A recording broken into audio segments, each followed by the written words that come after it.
His eyes are heavily lined, and his forehead is creased with wrinkles, perhaps the result of age, but I personally think it has to do with translating all those texts, because that's a lot of more homework. His eyebrows are thick and dark and arch in a way that suggests an expression of penitence or surprise. His nose is also particularized, composed of a long, thin shaft ending in two bulb-like shapes on either end.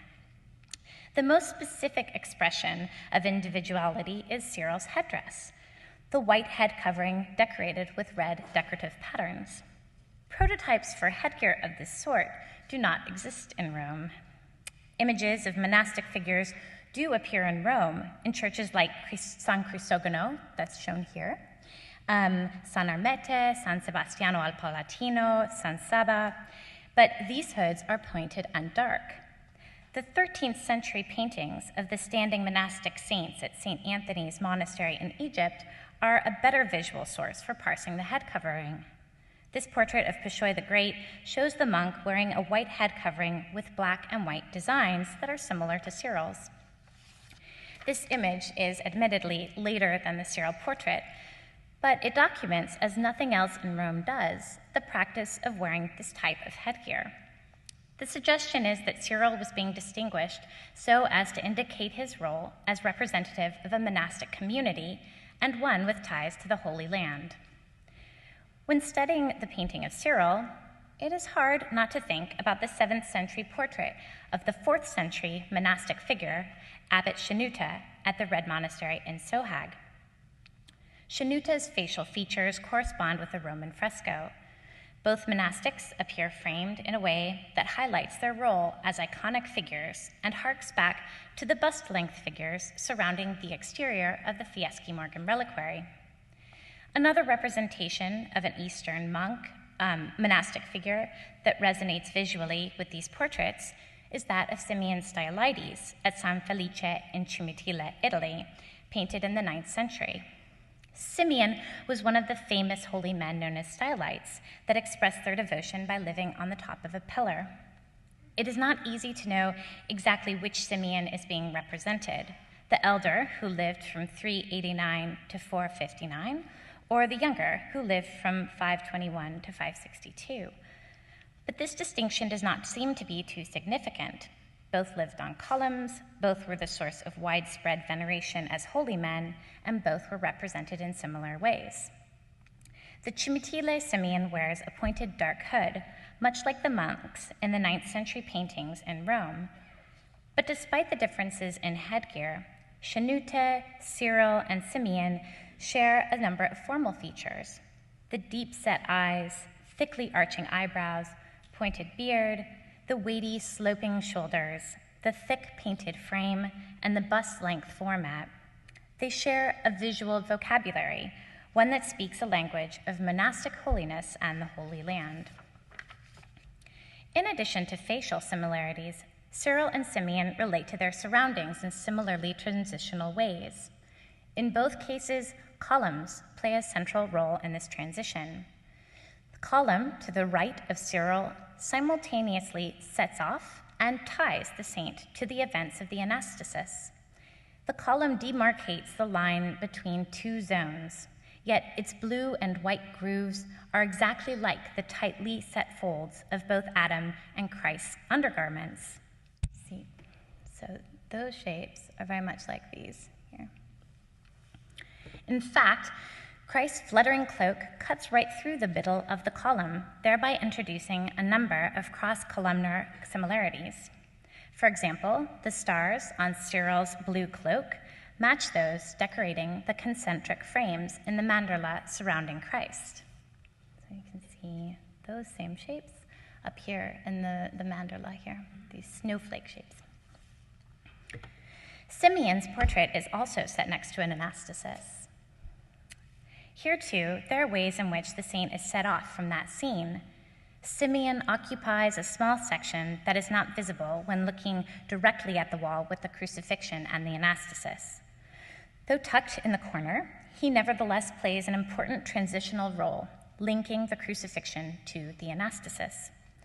In a way, Simeon is like the bust-length saints on the Fieschi Morgan reliquary, who frame the crucifixion and stand guard even when the lid has been opened to reveal the anastasis.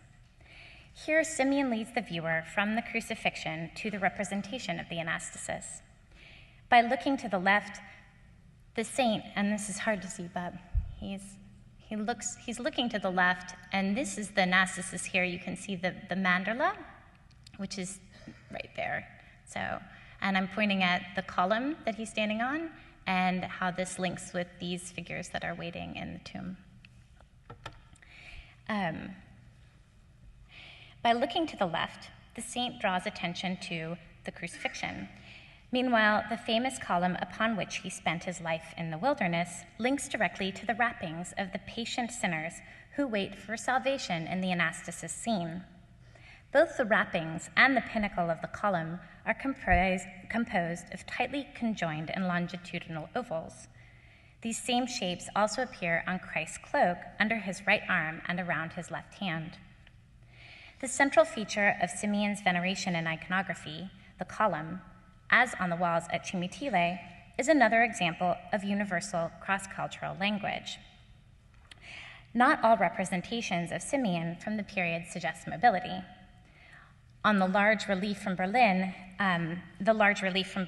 represents the stylite almost as though he has become one with the column, an inflexibility and petrification encouraged by the material of its making, a thick, heavy basalt.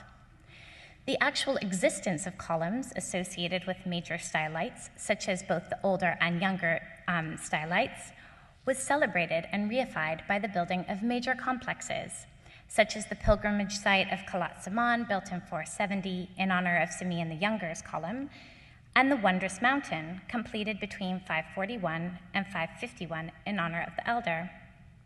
Nevertheless, as Brandy Ratliff discusses in the catalog for the exhibition, the pilgrims visiting these sites and venerating the bodies of the stylites were also returning with a number of objects that commemorated their travels. Easily portable tokens and jugs bearing stylite iconography made their way from these Syrian sites to places throughout the Mediterranean. Ratliff writes about pilgrims from Syria, Cilicia, Armenia, Asia Minor, and the Persian frontier. Italy was clearly in the mix as well. Bodies of saints and bodies of shapes acted as conduits of meaning, as part of an exchange that does not conform to the traditional static East versus West model. It is important to approach the art from the 7th to the 9th centuries with an eye towards a sense of fluid exchange, both internally, where the images relate to each other within the space of the object, and externally, across the Mediterranean.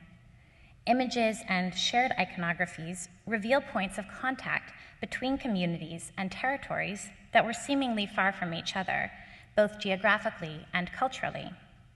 For example, the standing figure of David from the Syriac translation of the Book of Kings is an almost exact replica of the pose of the Byzantine Emperor Justinian, as depicted on the 6th century walls of San Vitale in Ravenna. Exchanging Justinian's ceremonial bowl for David's lyre, so here's the bowl, and there's the lyre, and turning the tablion, which is here, into a golden codex there, the 7th century Syriac manuscript painter nonetheless borrowed the pose, dress, and coloration of the 6th century Italian mosaic. By taking Justinian's form and using it for David, the artist emphasized the imperial authority of the biblical king, putting David's power in the context of imperial iconography. The same representation of David, red shoes, purplish cloak, halo, and pose, appears in the upper right-hand corner of the 6th century Rabula Gospels, although he does not wear the bejeweled crown and he holds his right hand in benediction.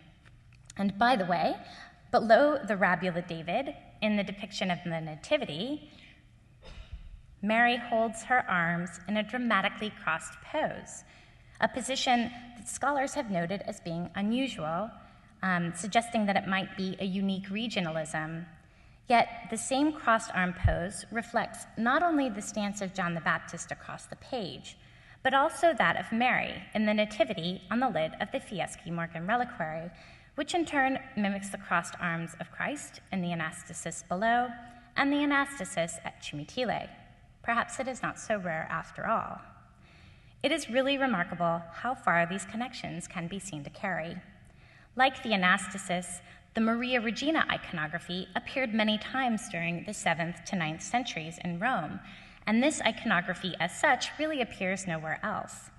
This iconography highlighted Christ as wholly human, as a child, and simultaneously the future King of Heaven.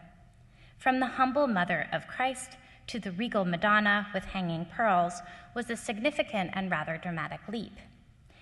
The visual similarity between the Maria Regina crown and that worn by Theodora at Ravenna is an obvious connection. But the pearls go much further afield. They draw on associations with paradise and the end of time, associations found by Barry Flood in the pearls decorating the 8th century Great Mosque of Damascus. Another iconography that had a life in early medieval Rome, that of the Transfiguration, has clear visual associations with the apse at Sinai, patronized by the same Emperor Justinian. The Roman artists took the 6th century composition that was in the belly of the apse and moved it directly over the altar at Santi Nereo ed Achilleo in the 9th century, asserting a connection between the metamorphosis of Christ at the moment of his transfiguration and the celebration of the Eucharist, which would have occurred directly below the triumphal arch. Thus, large-scale mosaics and painted church walls, immobile monuments, paradoxically enough, are participants in a fluid iconographical conversation. Like Simeon's column, that which is static acts as a participant in a discourse that is quite the opposite.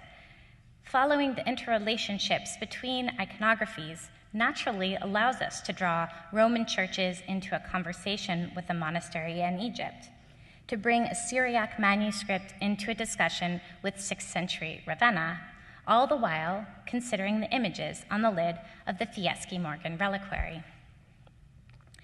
If iconography is just about inventorying forms and shapes, it is not a powerful tool. Furthermore, the work of art is more important than the nationality of the artist.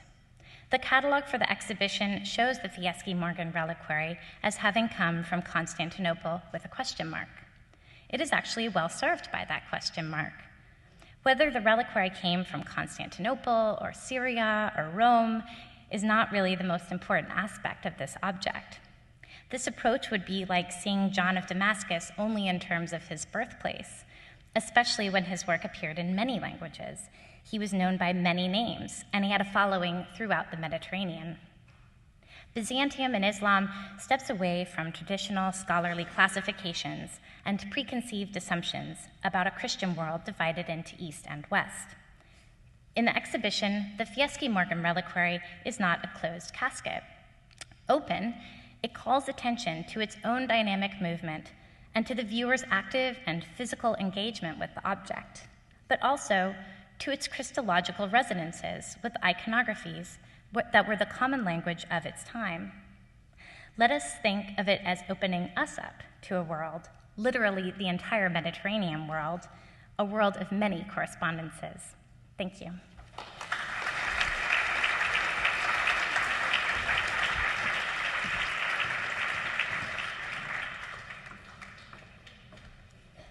Our talks have been from Byzantium, but we're going to close with a very powerful answer to that.